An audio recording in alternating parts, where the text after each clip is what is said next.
Good morning, everyone. This is Financial Literacy 101, and today I thought I'll go live this morning.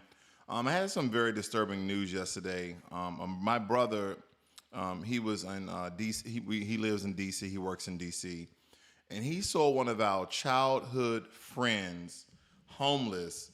And I really had to talk about this today because it's very important for us to understand that majority of melanated people make $45,000. Now you're going to have some people that make $100,000 or more. You're going to have some people make $80,000, but majority of melanated people make $45,000. So I said, hey, we actually need to start planning for retirement sooner than later, more so than other people, because there's a lot of disparities in income and there's some things that we need to do.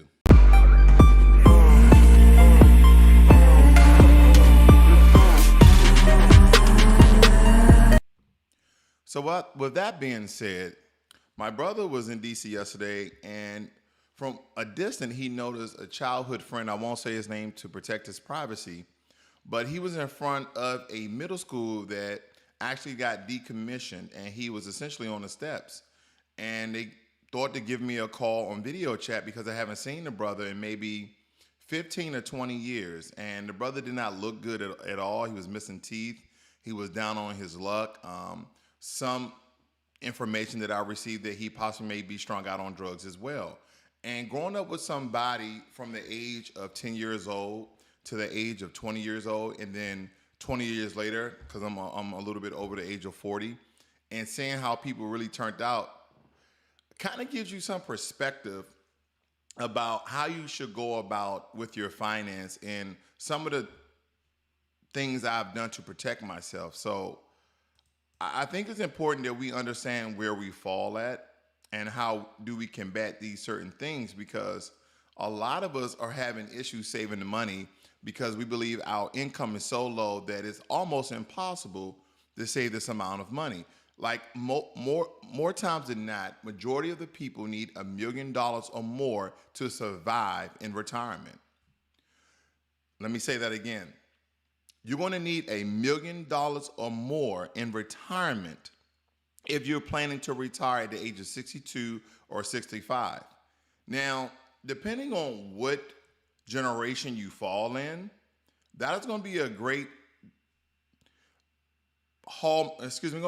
starting point for you to understand whether you're in Generation X, Millennials, Generation Z, and Generation Alpha. Now, for Generation Alpha, those are your babies, those are your young adolescents. Generation Z, these are more like your teenagers. And then, of course, Millennials and Generation X. Now, baby boomers, I'm not going to really focus on baby boomers right now because those are the guys and ladies who are in their early 60s, late 60s, and early 70s. But more so Generation X, Millennials, and Generation Z. Now, if you're melanated, more times than not, you're not making over $45,000. Now, if you're making over $45,000, like, well, I make $50,000. This video is still applicable and applies to you. So this really applies to anyone making $60,000 to around $35,000. There are some things that we absolutely need to do, ladies and gentlemen. Good morning, everyone. Good morning, Miss Curly Girl, and good morning, Prime X. But this story, again, is spawning from me seeing a childhood friend on video because I live in Texas.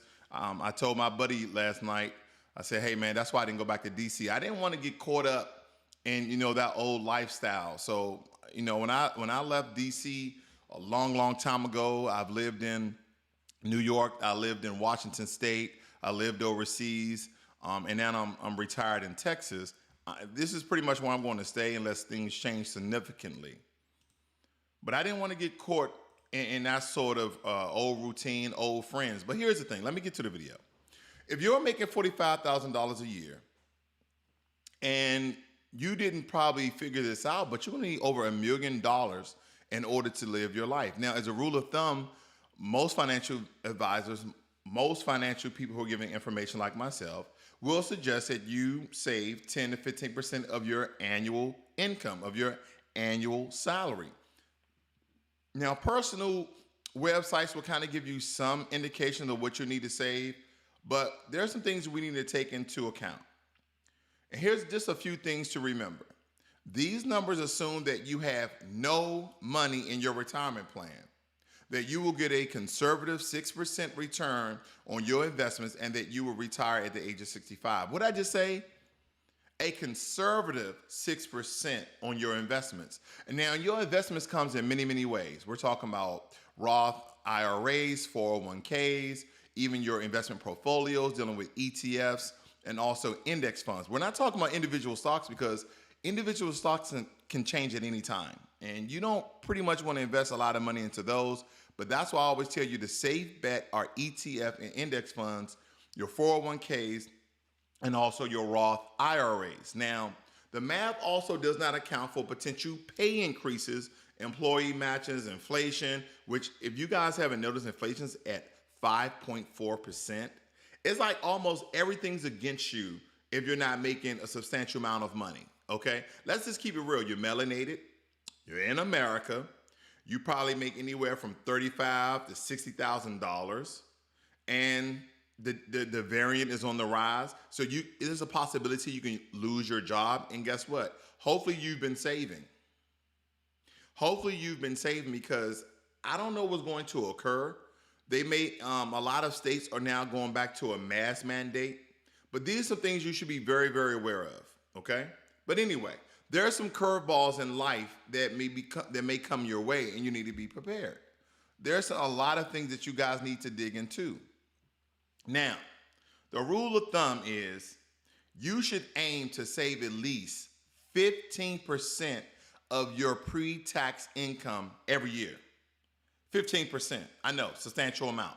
15% of your pre-tax income each year. Now, that's assuming that you started to save from the age of 25 to the age of 67, okay? Because some of us don't really wake up until 25, like 22, 23, we're partying, we're having a great time, we're in college, etc.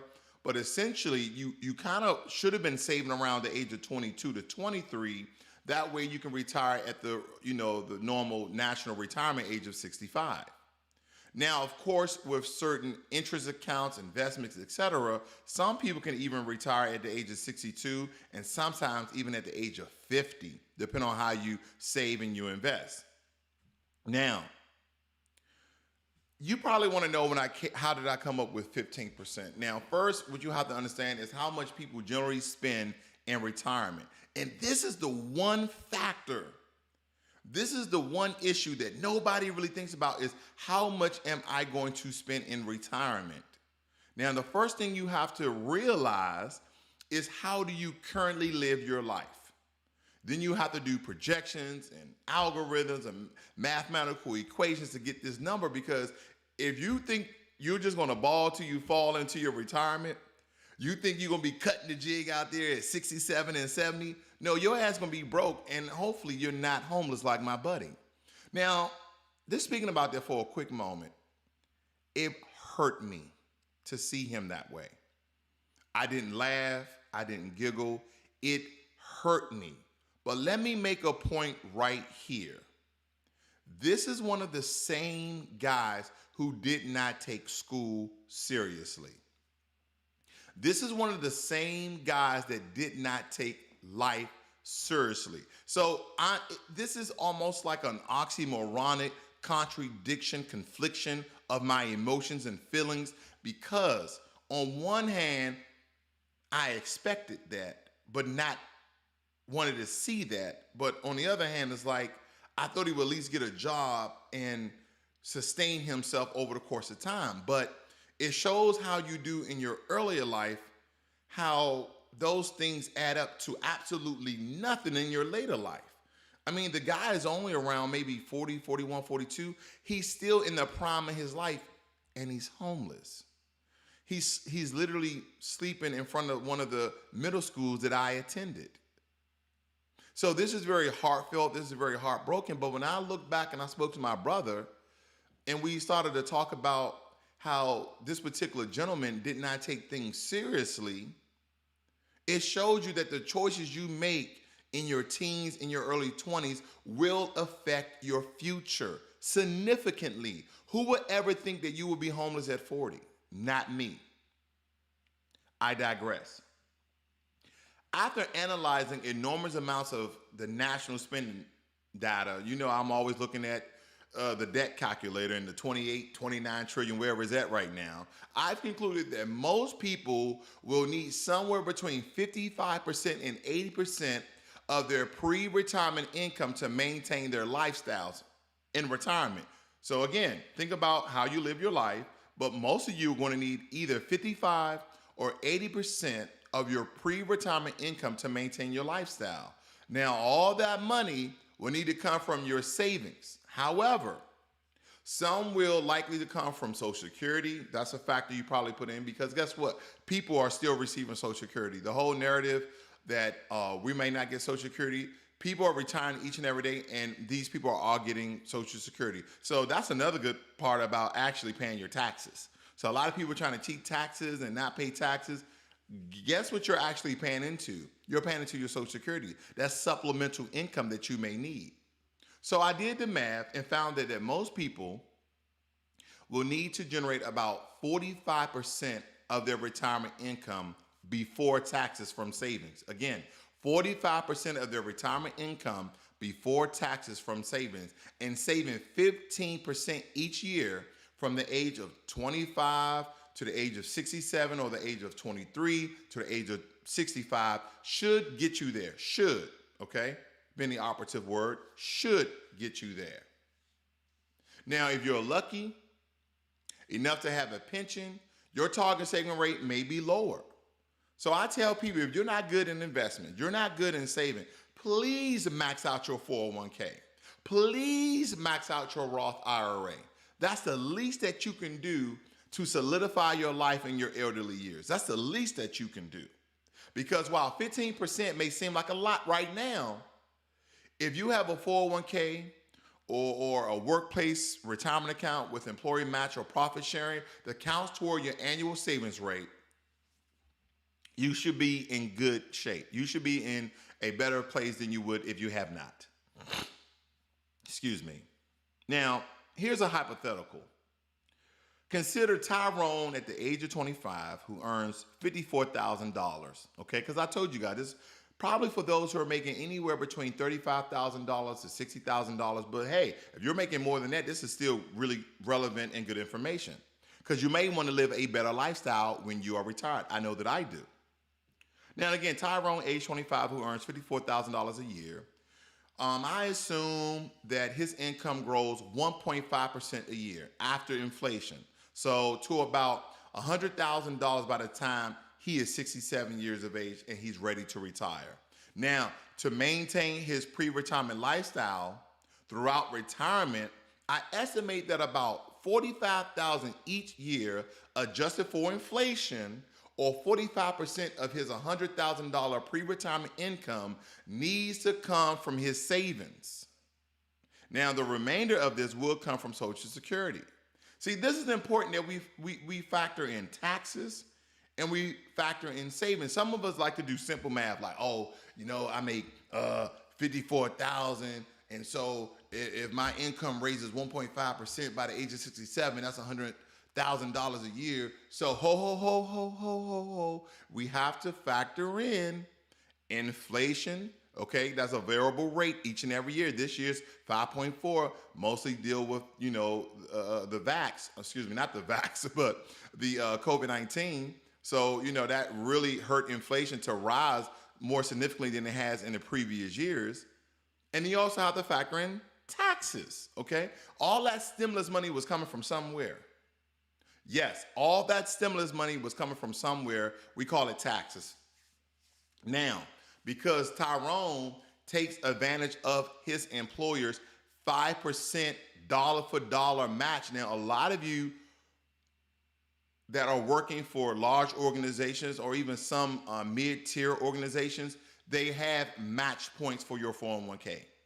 They will match you some up to 4, 5, and 6%. I think 6 to 7% is the highest, but the regular rate I've seen of employee match is 4 to 5%. That's the regular amount. So his employer matches him 5% dollar for dollar match on his 401k contribution. So he needs to save 10% of his income each year, starting with $54,000 this year. Because don't forget, he's 25, which gets him to 15% of the current income. So the question is 15% enough?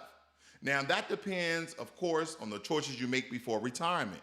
The choices you make before retirement. And that brings me up talking about my friend once again.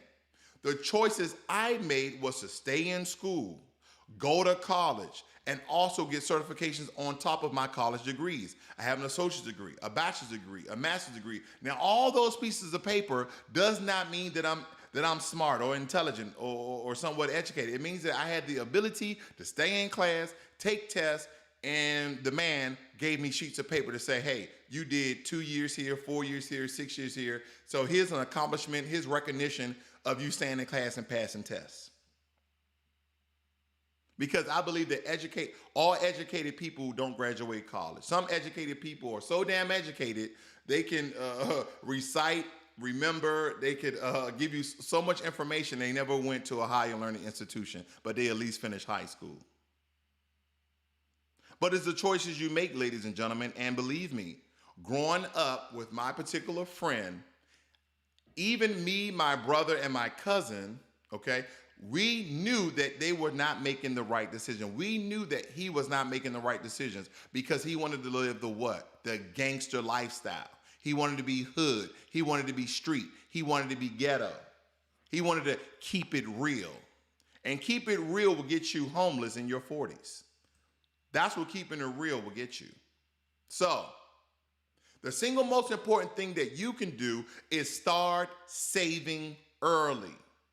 The earlier you start, the more time you have for investments to grow and recover from the market's inevitable downturns. We always have market corrections and market downturns. So you have to start saving early. So if your retirement is decades away, because if you're Generation X, then you're in your 40s, you probably got a good 20 years. Let's look at this. Let's see exactly where we are. Let's see where we fall. So again, if you're a Generation X, this is more likely that you was born between 65 and 1980/1982. Those millennials are between 1981 and 1995. And this goes for a lot of millennials as well. Then of course your babies, Generation Z, they were born anywhere between 1996-2010. And then Generation Alpha, I guess we're starting over, was born 2011 to 2025 this year. Now, who's the most at risk? Again, Generation X. See, Generation X, and I'm just reading word for word right here. Generation X had the gloomiest outlook about their retirement prospects of any age group, according to BlackRock's 5th annual DC Pulse survey released on Thursday. Only 62% of Gen Xers, those born between the mid-1960s and the early 80s, believe that they are on track with their retirement savings, but they are not. We're one of the worst generations when it comes to saving money. We're one of the worst generations when it comes to how we look for retirement. Good morning, Wendell. We are in bad shape, and I saw it firsthand. There's nothing like hearing about homeless people or friends and family that are strung out on drugs. But when you see it, it makes it all so real. It becomes very realistic when you can touch that thing. When someone say, oh yeah, I saw a flying saucer, unless you actually seen a flying saucer and you touched it, it makes it more real. Then you think somebody, oh man, it's not real to you unless you see it from somebody you know, from a family member, from a loved one.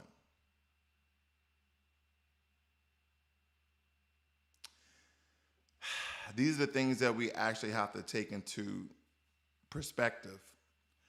Because when I'm looking at the savings rate of some of us out here, whether it be Gen X and the millennials, if you're starting at the age of 25, then you can use the rule of thumb of 15%.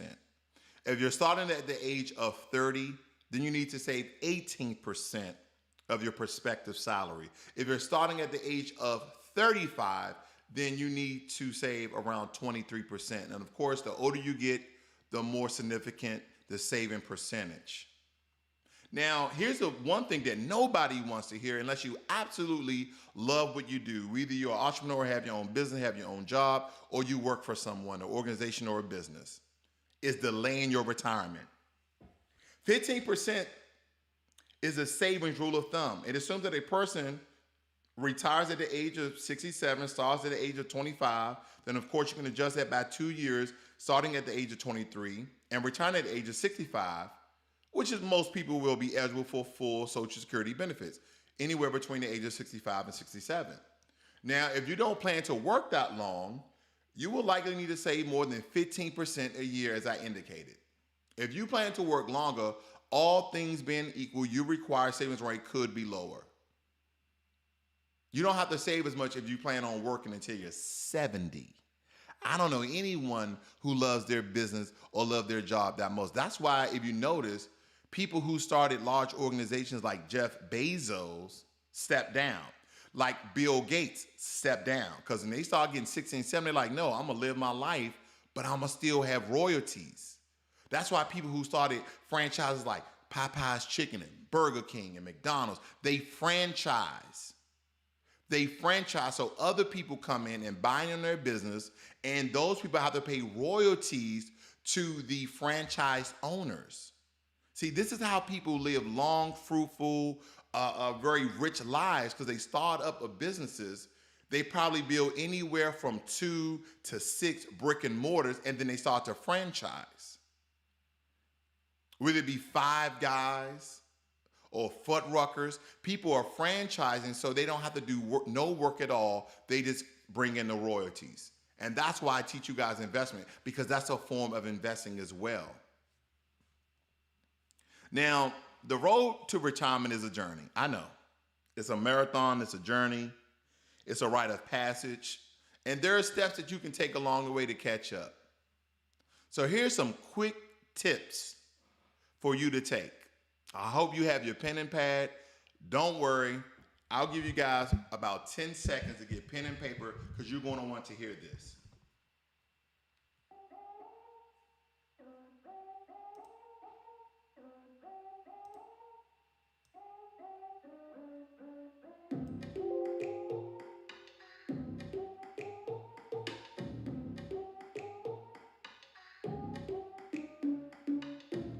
All right, so I hope you have your pen and paper. That was a small intermission, because I want to be real. I want to be, because again, I have to point this out, that this video was inspired by my friend. That's a childhood friend that a brother of mine saw yesterday in DC and put me on video chat, and we said our pleasantries to each other.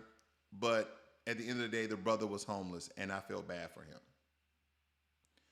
An indication, after he got off, and I asked my brother, I said, how did you know he was homeless? Like, dude, I was walking, I saw him, and he was literally just right there on the steps where all the other homeless people laying down or whatever, and he came up on him, not clean, wearing winter clothes in the summer, missing teeth, some of the indicators that someone could be possibly strung out on drugs and or homeless.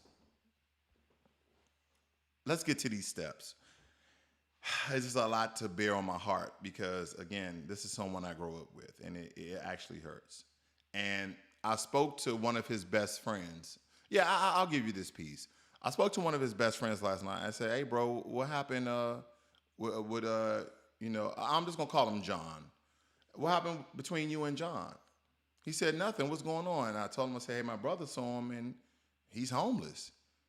And when I dug a little bit deeper, he said, yeah, man, he basically depleted me of all my finances. Like, I was helping him out. I was giving him money, and I couldn't do it no more. He said, I got mouths to feed. And I said, I understand. You cannot jeopardize your standard of living, your way of living, and the people that you have to provide for if somebody is just using you and depleting your funds because of their personal issues and problems. And see, that's why I tell people all day long, don't let family use you for your money. And here again is a true story that I'm letting you know that there's also much you can do to help somebody out. And my brother said, man, I wish I was in DC so we can help them out and get them to a program or something. I said, brother, you can do that. You can do that by yourself. You don't need me. But I understood that his best friend was like, hey, I couldn't help him out no more. He said he was using everybody around him to get money to whatever he was using the money for. And people stopped helping him out. And now he's on the step, homeless, in front of an old middle school that we attended that's now decommissioned. But anyway, I digress. Here are the steps that you need to take so you don't end up like my friend. Here are the steps that you need to take so you do not end up homeless. Now, make the most of your tax advantage savings accounts like your 401k, like your Roth 401k. You know that your contributions are pre-tax before depositing the money. So whatever money that you put inside your 401k is the money that you will receive after your 401k. Do not forget about your HSAs, okay? Don't forget about your HDHP. That's highly deductible health plan. Let me say that again, your HDHP, your highly deductible health plan, and also your AXA, okay? Your health savings accounts.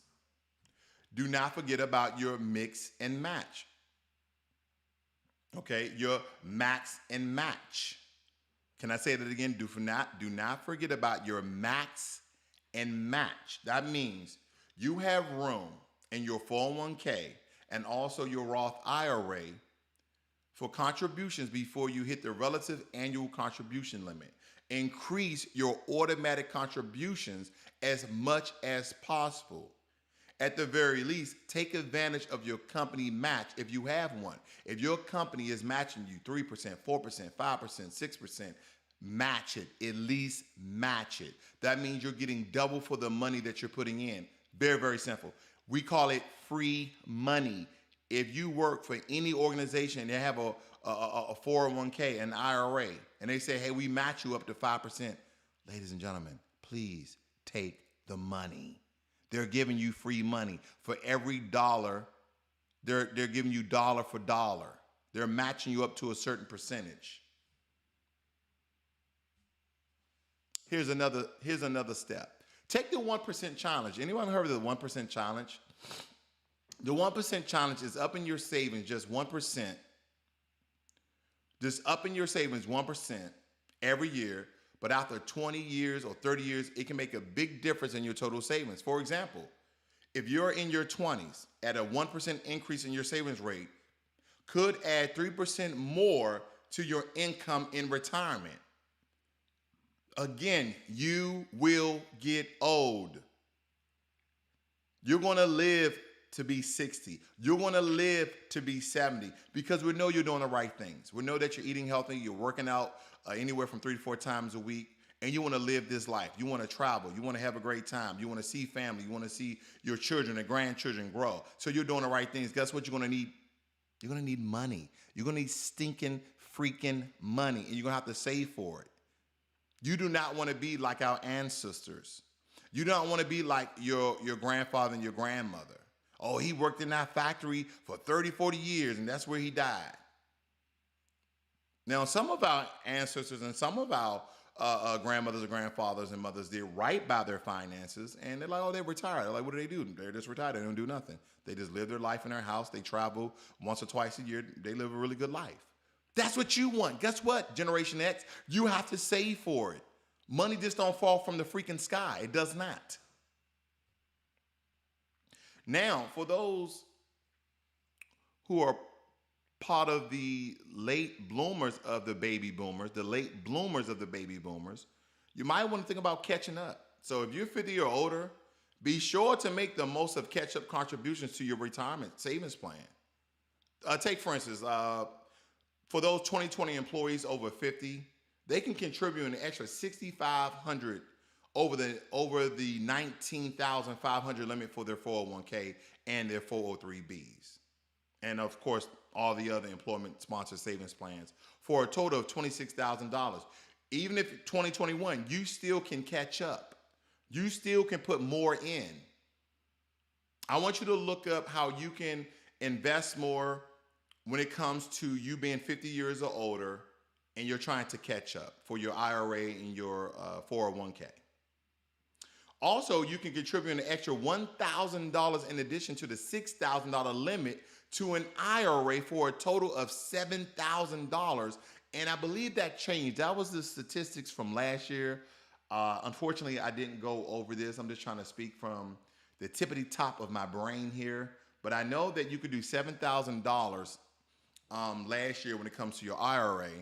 And then you can put in an extra $6,500 when it comes to your 401k last year as well. So you might want to look at the current numbers for 2021, okay? And then size up your portfolio. I mean, market movements can shift your investment mix. This is why I tell you, you can get the great information for investments in stocks, ETFs, index funds, bonds, all sorts of information I give you here on this channel. But at the same time, you have to be looking at this as well, okay? Too much in stocks can increase your risk of loss. That's why I tell, if I'm always looking at people talking about, what about this stock? What about this stock? Listen, if you are a novice investor, if you don't know that much about option trading and swing trading and day trading and having large amounts of stocks and what to do with them, invest in ETFs, invest in index funds. These are your safest bet when it comes to you investing, ladies and gentlemen, other than real estate and other forms of investments in business, okay? I guarantee you will be thanking me 10 years from now. I promise you. Hopefully you'll be giving some of that money you made because I helped you to get the money. You know, I help a lot of people get money, but I don't ever get no money. Did I say that last time? Okay, I'm gonna leave it alone. But yeah, it's okay to cash out me. I'm not asking, I'm just letting you know. But anyway, you need to aim to have a diversified mix of incomes. I mean, at least once a year, take a look at your investments and make sure you have the right amount of stocks and bonds. Don't forget, I always tell you guys that ETF, index funds, and bonds are the foundation of your investment portfolio. And you also need cash to stay on track to meet your long-term goals, okay? Now, last but not least, I must hop on your lifestyle, okay? Because if you don't have the skill, will, or time to manage your investments, if you don't have the skill, will, or time to manage your investments, consider an age-based target date fund or managed account where professional financial advisors or financial accountants manage it for you if you have that type of money. I mean, there's also all sorts of targeted risk accounts. There's life insurance accounts that you guys can use. You also have certain target allocation funds with money market savings accounts that offer a diversified mix of investments across asset classes. Okay, there's a various of asset classes. You pick the level of stock, you pick the risks. Like, take for instance, I use Wealthfront. I use Wealthfront as one of my targeted asset classes investments. I use Wealthfront, but a lot of times people don't. A lot of times people don't know what asset collections are, or essentially what it means. Ladies and gentlemen, assets are anything that you own outright that you can probably get money from. That's the most lamest terms that I can actually when I say collections, okay? But there's also classes of assets when it comes to investments. Okay, let me look this up for you guys very quickly before I get out of here, okay? Because some of you guys may not know what this is, so let me show you very quickly. Okay, so it says analyze the 7 asset classes. I like to say asset collections because some people have asset collections. Like, oh, what are your asset collections? Oh, I have rare paintings. I have real estate property. I have antique furniture. All these things you can essentially sell and get a large you get a large sum of money from. But anyway, you have U.S. equities, okay, which are your stocks and bonds. You have currency. Take, for instance, when soldiers were deploying to Kuwait, Afghanistan, and Iraq, what they were trying to do is they were taking the Kuwaiti dinari, okay, that's the name of their dollar, the Kuwaiti dinari, and they were saving it because for every one Kuwaiti dinari is $3.30 of American money. Can I say that again? If you have one Kuwaiti dinar, it is worth $3.30. So essentially, if you could work at a coffee stand in Kuwait for a year, you probably will come over to America a millionaire when you trade in the money. So currency, we're talking about Forex trading when we talk about currency as well. You also have your bonds, your fixed income, commodities, okay? Commodities, we're talking about oil, cattle. See, farmers have a lot of commodities. When you start investing and playing in the global markets, and of course your REITs and real estate. REITs is your real estate investment trust, okay? So I give you guys those investments for you guys to be aware of what's going on. This is Financial Literacy 101. And thank you guys for all the well wishes. I saw it in the chat. Thank you, Miss Curly Girl, for moderating today. I do appreciate the great job you've been doing. Ladies and gentlemen, this is not an easy topic, especially the source of which sparked the information that was given here today. Now, besides all the investment information, the credit information, the getting out of debt information, this is probably the most vital information that I've given on this channel when it comes to sustaining and solidifying your life in your retirement. This is Financial Literacy 101. Learn money and be inspired. You guys have a great and wonderful day. Quick note, tomorrow morning I will not do a video because I'll be traveling to Dominican Republic. But of course, when I get there, I will be recording.